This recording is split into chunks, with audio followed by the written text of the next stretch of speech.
Зулқарнайн алейхиссалам әскерлерімен жолда келе жатып, аяқтарыңа ілінген нәрселерді жинай жүріңдер деп әмір береді. Әскерлері бұл әмірді естіген кезде іштерінен бір бөлігі көп жүрдік қатты шаршадық. Түн ішіндеміз, оған қоса аяғымызға ілінген нәрселерді жинап босқа қиналамыз ба? Еш нәрсе жинамаймыз деген шешімге келіп, еш нәрсе жинамайды. Екінші бөлігі қолбасшымыз бұйырған екен, әміріне бағынайық, аз ғана болса да жинайық. Өйткені қолбасшыға қашанда мойынсыну керек деп аз ғана жинайды. Үшінші топ болса, қолбасшымыз еш нәрсені босқа әмір етпейді. Міндетті түрде бір нәрсені біліп айтқан болу керек, әмірін орындаймыз деп бүкіл қаптарын бетіне дейін толтырады.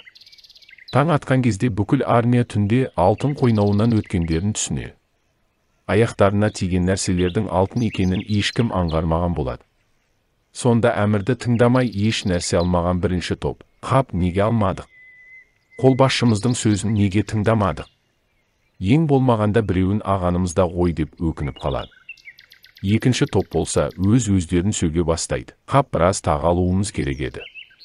Қалталарымызды, қаптарымызды аузына дейін толтырып алуымыз керек еді. Үшінші топта өкініп, керексіз, пайдасыз заттарымызды тастағанда бұдан да көп етіп жинайтын едік. Міне осы мысалдағы секілді ақыретте де бүкіл адамдар өкінеді. Кәпір болған адам, неге иман етпедім? Сенгенімде ең болмаса жаһаннамға түссем де иманымның арқасында соңында бәрібір жаннатқа кірер едім. Мәңгілік тозақтан құтылар едім дейді. Мұсылман болғанымен сауабы аз болған кісі, бұдан да көп сауапты істер жасауым керек еді. Бұдан да көп нығметке қауышар едім дейді. Мұсылман болып, сауабы көп болған кісі болса, қап, бұдан да үлкен дәрежелерге көтеретін көбірек ғибадат жасауым керек еді. Көбірек садақа беріп, көбірек ораза тұтып, көбірек сауап жинайтын амалдар жасауым керек еді деп өкінеді. Ескі бір қауымда жүрей жатты көп ғибадат ететін бір жігіт болады. Күндіз түні ғибадат ететін. Бұл жігіттің кәрі анасы бір күні, балам келіп маған мына істерде көмектес, дейді. Бұл кезде баласы нәпіл ғибадаттар жасап отырып келмеді. Анасы бұған қатты ренжіп былай деп беттұға, қарғыс етеді. Жаман әйелдердің жаласына жем бол. Олармен көрші тұратын жаман әйел бар еді. Бұл әйел бір күні қойшыдан некесіз түрде жүкті болады. Сол заманның әміршісі болған жағдайдың анық қанығын білуді бұйырады. Әйел жазаланудан қорқып кінәні көршісіне, ғибадат етуші жігітке жауып жібереді.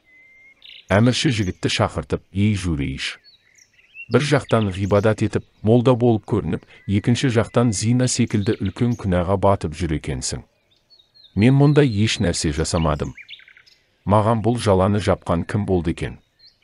Сенің көршің пәленше әйел сенен шағымданды. Осы кезде жігіт қатесін түсінді. Анасының бетуғасына ұшырағанын сезеді. Әміршіден бір мерзімге рұқсат алып анасына барып жалбарынады. Анашым, маған жаман әйелдердің жаласына жем бол деп бетуға еткен едіңіз, хақ тағала дұғаңызды қабыл етті. Пәлен әйел маған жала жапты. Әмірші енді мені жазалайды. Мені кешіре көріңіз анашым, жаладан құтылайын. Бұдан бұлай сізге қызмет етуде кемшілік етпейтін болам. Анасы ұлының қиын жағдайын көріп шыдай алмай бұлай дұға етеді. Я Раббым, егер ұлыма жасаған беттұғам қабыл болған болса, оны үстінен ал. Анасының дұғасын алған жігіт әміршінің алдына қайта келіп былай дейді. Маған жала жапқан әйелдің қайта сұраққа алынуын сұраймын. Әйелден қайтадан сұрағанда бұл жолы әйел, мен жала жаптым. Бұл көршімнің кінәсі жоқ. Жігіт осылай құтылады. Пайғамбарымыз сахабалармен сұхбаттасып отырып бұл оқиға туралы былай дейді. Егер жүрейш фиқ ілімін білгенде, анасына қызмет етудің Раббына нәпіл ғибадат етуден де үстем екендігін білер еді.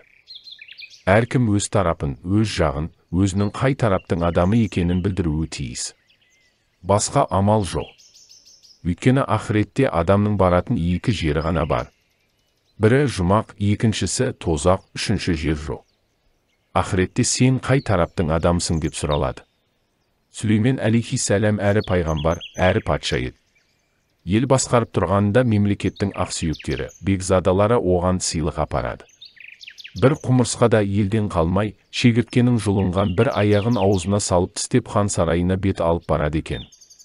Құмырсқадан қайда барасың деп сұрайды. Сүлеймен алейхиссаламға сыйлық апара жатырмын деп жауап қайтарады. Көптеген ақсүйектер, бекзадалар алуан түрлі сыйлықтар апарып жатыр. Сенің шегірткеңнің аяғына кім қарайды? Олай демеңдер. Сүлеймен алейхиссаламға сыйлық әкелгендердің аттары бір тізімге жазылады. Мен де өз атымды сол тізімге жаздырамын. Ол жерде кім келді, кім келмеді деп тізімге қаралады деген екен. Ибрахим алейхиссалам отқа тасталатын кезде, тағы да бір құмырсқа аузына су толтырып тасып жүреді. Бір мүбарак кісі құмырсқаға, сен отқа да жақындай алмайсың ғой, мына аузыңдағы сумен отты қалай сөндірмексің дейді. Әрине сөндіре алмаймын, сөндіре алмайтынымды өзім де білемін дейді құмырсқа. Ал онда неге тасып жатырсың? Өзімнің кімнің жағында екенімді білдіріп жатырмын. Мен отты сөндіріп жатқандар жағындамын дейді құмырсқа. Оның арғы жағында жылан отқа тоқтамай үрлеп жатады. Жыланнан сен не істеп жатсың деп сұрайды. Ибрахим қазір отқа тасталады. Оты одан сайын лаулап жансын деп үрлеп жатырмын. Неге олай істейсің? Мен де кімнің жағында екенімді білдіріп жатырмын. Мен отты жағушылар жағындамын. Аллаху Таала Аюб алейхиссаламды сабырлықпен имтихан етуді, сынауды қалады. Аюб алейхиссалам өте бай кезінде қойларын сел алып, егістерін жел ұшырып, бүкіл мал мүлкі түрлі себептермен жоқ болды. Бұдан кейін Аллаху Таала Аюб алейхиссаламның денесіне бір ауру берді. Туыстары, жолдастары оны жалғыз тастап кетіп, қол ұшын берер ешкімі де болмады.